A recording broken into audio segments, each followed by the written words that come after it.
You had guided earlier that in FY23 your volumes will cross the 4 million mark, and 4 million is something that you've crossed for this year.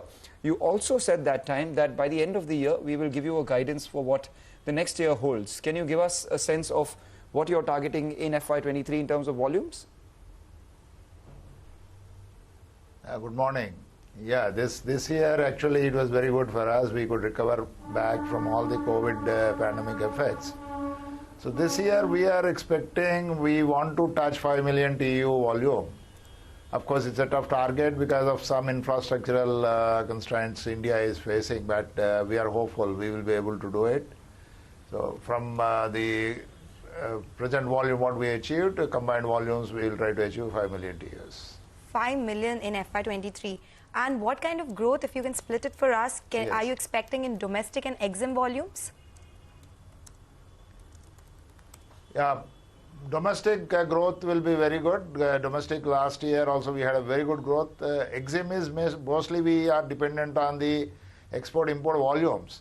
And that is also expected to come back this year. Last year there was a lot of problem of export box availability in India. So we gave a lot of schemes to encourage shipping lines to bring in boxes into hinterland. Those schemes we are continuing this year as well. But the overall market situation should improve this year.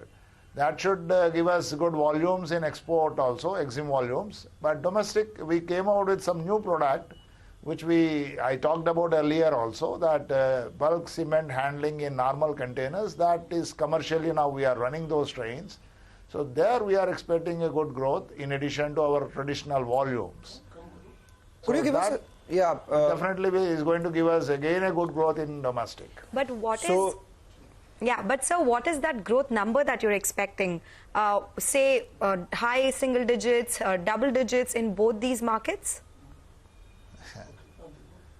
In domestic volume growth, last year we had almost more than 25%. So this year also we are expecting similar growth in our originating volumes, something like 25% growth.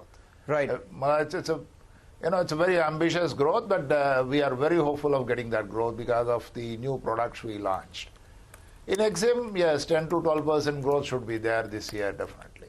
10 to 12% growth in EXIM and 20-25% in domestic. In fact, let's talk about the domestic business itself. You know, the opportunity in bulk transport. You did almost 4 lakh tons of food in the third quarter. Thereafter, you were doing some experiments with the cement, etc. too. How much do you think it could account for in your overall revenue? You did say that it will aid your volumes, etc. And is this profitable? What's the scalability here, not just in this year, say maybe, the next year, 2 years from now? See, if I give you a horizon of 3 years in the bulk cement market can go up to maybe more than what the domestic volumes we are handling today. Like domestic, we do in tonnage terms around 12 million tons. In bulk cement alone, we can have a market of 12 million tons minimum in next 3 years.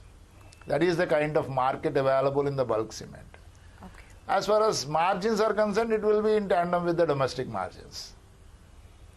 Okay. All right. Sir, can you also give us an update on the land lease policy to be approved by the ministry?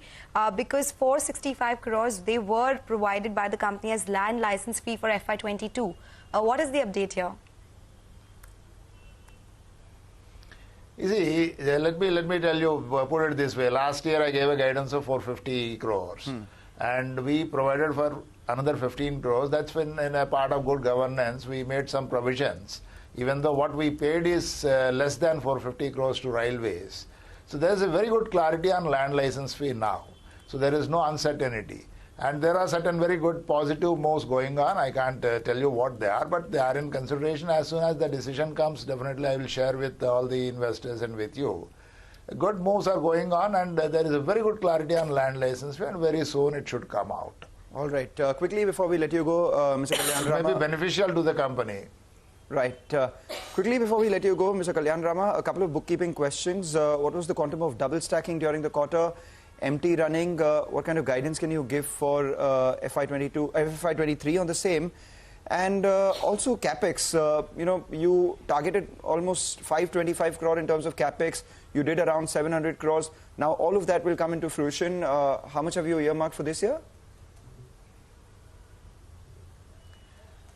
See, this year the capex budget what we gave is around 620 crores, but we will be doing more than that. So there are certain things we are working on with the government to get some approvals. Once that comes, maybe capex really goes up very well, because we are in need of a lot of capex infusions.